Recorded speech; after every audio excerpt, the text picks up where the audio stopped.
But if you also want to listen to the rest of the show, the bumper edition, click in the card above our heads, or you can download in the most audio platforms below the show. But for the rest of the people watching on YouTube, you can watch our bite-sized reviews, and we'll be taking your clips and a lot of questions in this second half of this show from some familiar faces that we spoke to over this season.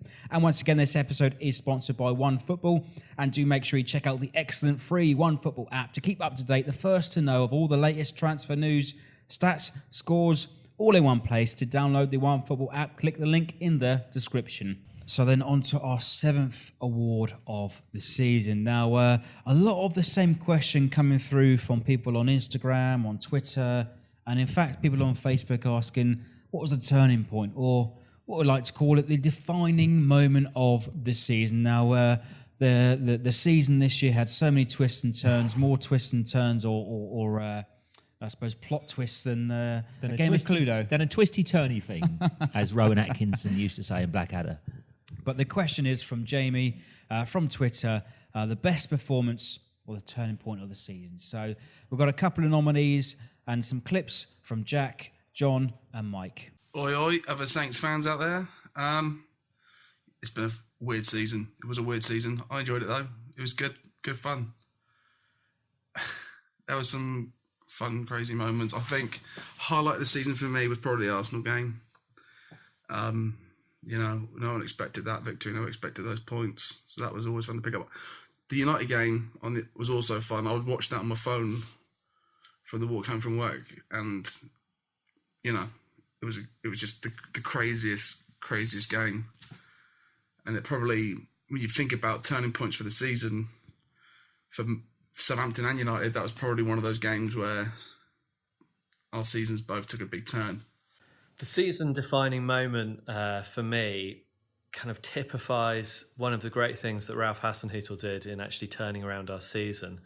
And it involves James Ward-Prowse, a player who Ralph managed to find, that thing that he was missing, that little je ne sais quoi and that aggression. And for me, it's the game against Crystal Palace at home, where James Ward-Prowse kind of clatters into Wilfried Zaha. He's been having a little bit of a rough time from some of the other Saints players already in that game, and then manages to totally wind him up, kind of holding the ball in front of him as though he's going to throw it in his face, and then that smirking grin that he has on his face, which was beautifully captured by the video cameras, as he saw that Zaha was getting totally wound up and was on his way to getting sent off. So, that is my season-defining moment. It's something which we've not seen from James Ward-Prowse before. It's an added element of nastiness that Southampton needed. And of course, it was thoroughly enjoyable to watch as a fan. Right, my turning points of the season, iconic moments, defining moments, however you want to put it. I think we have two here. The first one being the negative turning point of the season would be the away game against Fulham, because we were looking for results and we weren't getting them anywhere. We had that win against Crystal Palace, and then aside from that, we were really just looking around like, where are the points going to come from? A few scrappy draws here and there, but we're not really scoring the goals to justify winning games. And everyone was thinking Mark Hughes has to get a win to save his job. And we didn't win because we were defensively poor. We were pretty good on the attack, and there was a great goal by Stuart Armstrong. We got caught on the counter-attack. You could say they were quite lucky in that win, but we conceded 3 goals, but that really was pretty low. That's been our problem this season. We've given too many points to teams around us. Gave 3 to Fulham, gave 1 to Huddersfield. We gave 6 points to Cardiff. 10 points to relegated clubs. And then onto my positive turning point for the season. It's got to be the Arsenal game, the 3-2 against Arsenal at home. Mainly because we scored 3 goals. And I think that kind of surprised everyone because of the goal drought that we'd had at St Mary's. It wasn't a regular occurrence for us to see us scoring at home. And we played very good pressing football. Pretty exciting game to watch. But I think that's really where we started to believe that, hang on, we can play football here. We got some talent in the squad. That was a positive turning point this season. Okay, so 3 nominees there from Jack, John, and Mike. Actually, I did. I'm going to tell the truth here, Clive. I did actually forget the program because actually in the last weekend of the season, the Huddersfield game, there were on the page. There was 10 defining moments for the season in last week's program against Huddersfield. So apologies, I've forgotten it, but. A good point there from Mike, actually highlighting some of the negatives. And Nick actually mentioned that earlier on in the show. The Fulham game away was the lowest point of the season. But having said that, the Man United home game was the lowest of the lowest point of the season.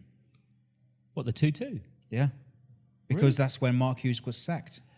I think, like one of the guys said before, he might have known he was going that day, and it was a strange game. That was a really, really strange game, 2-0 up, and then, well, it summed up Saints all season, didn't it? But a bit off the wall there, John, with that James Ward-Prowse against Palace, but whatever floats your boat, mate. And I take your point that Saints do need to be harder. They do need that rough edge to survive, you know, and we have been a bit of a soft touch, as was probably highlighted, as Mike said, in the Fulham game, that you did feel we played some really good football that day, and we ended up losing. It was soul destroying. I don't know. For me, the turning point is James Ward-Prowse's free kick against Tottenham. Right. It's just Tottenham have battered us. First half should have been out of sight. The referee's been an absolute nightmare for us all game long. And then we played some really, really good stuff, and we've got the equaliser. And you thought, wow, that's really good. We've got a point out of Tottenham. We never get anything out of Tottenham, do we? But then with this free kick, with 10, 12 minutes to go, I think it was. Yeah. And it's in exactly the right place for somebody like James Ward-Prowse to get it up and over that wall, but he's got to deliver. He's got to deliver, and you got Lloris in goal, World Cup winner. World Cup winner, and that moment for me, Arsenal was special. Beating Arsenal was special, but I thought Arsenal away from home this season have been awful. Mm-hmm. Tottenham had all their big guns out that day. Mm-hmm. Nobody was injured for them that day. They had no excuses, you know, and we beat Tottenham's best team. And Tottenham don't give much away. If we highlight that game in particular, when the big guns are there. It was a comeback. Yes. And we haven't seen a comeback in nearly 2.5 years. And the record speaks for itself. We've said it so many times over the year, you know, in various different reports, etc. But 29 points when we're losing positions. But we've actually come back to win a game of football against a top 6 side. Yes. Yeah, against a team that's ended up in the European Cup final. Yeah. Because they've got strength in depth, that team, but they had their big guns out. That's the point I'm making that day. All the guys were there. You know, Harry Kane was there. Dele Alli was there. How did you feel when that... Eriksen was there. How did you feel that when that free kick hit the back of the net? Just mental. Just went absolutely loopy-loo. Honestly, I could have even waved a clacker at that point. Could have waved a clacker. Honestly, that for me, I was on the verge of tears because I knew what it meant to the guys. And as well, at that moment, kind of were on their way to beating West Ham. Was it? I don't know if they'd done it earlier in the day. I can't even remember. But well, that day, actually, you know, all of our rivals had beaten the teams around them. So we'd have gone back in the bottom 3. Yes. Even perhaps with the draw, I don't know. I can't remember how it worked out. But it was so important, and it just gave everyone heart. The Arsenal game, of course, like... who is it? Says, Mike. Mike, sorry, Mike. Like Mike says, and it was so important just to get that first win in 2.5 years against the top 6 team, which we as Saints fans, we live for that. We absolutely live for beating the top guys. We know where we're going to, you know, we're not going to do it on a consistent basis, but when it happens, you savour it. But to do 2 in a season is absolutely fantastic. And we've been starved of those sort of victories over the last couple of years. And since Ronald left, it's just been okay. We had the League Cup win at Liverpool. That was amazing, and it felt amazing. But this, to me, the Tottenham game, it just I was 10 foot tall walking down the street. You know, spring in our step. And it was Tottenham. And I think if you highlight that game too, you know, it almost gave us so much euphoria, so much belief. And there wasn't a bad word to say in the pub after the game, was there? You know, and there was almost so much belief that we were confident of staying up at that point. Freddie, it's not all roses, you know, but these are the moments. These are the moments. We've had even with Ralph in charge, we've had some disappointing days, but you know, these moments are so special, and they'll live with you for years. People will be talking back in 10 years' time. You remember when Prowse put the ball in the top corner? and that's it, and that's the importance of it. So I'd like to nominate then, obviously, the Arsenal game. Yeah, I think okay. I do agree with Jack and Mike there, but Right. it was Ralph's first home game in charge. Yeah. At the time, Arsenal were 23 games unbeaten, despite their sort of abysmal away record. Yeah. Mostly draws up until that point.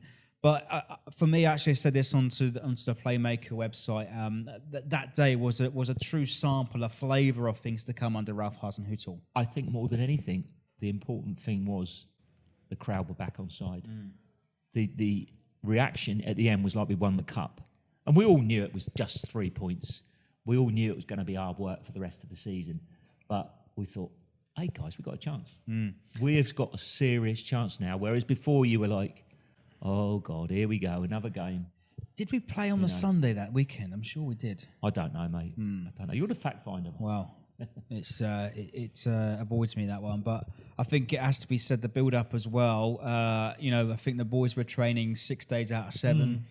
Ralph had them in double training sessions. Their fitness and their I suppose their methods really sort of increased and stepped up that week, and the intensity was clear and obvious there on in that game. The bottom line is football's all about belief in your own ability, belief in the team ethic that you can go and survive in this league and prosper, and that Arsenal game, I'll give you, it was massively important, but for me it was Tottenham and that moment with James Ward-Prowse, because it was just something that will live with me for a very long time, because I just sensed it. I just thought that ball's going in the net, and when it did.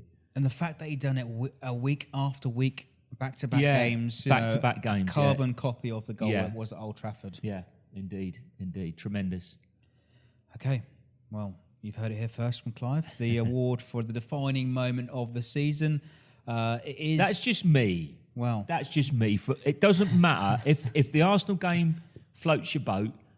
That is fantastic as well, and it doesn't matter. This is just, we're just giving our opinions. Okay, that's all it is, guys. Okay, so Clive said the Tottenham game. Let us know your thoughts. Get in touch with us in the comments or on the usual social means. But there's our defining moment of the season.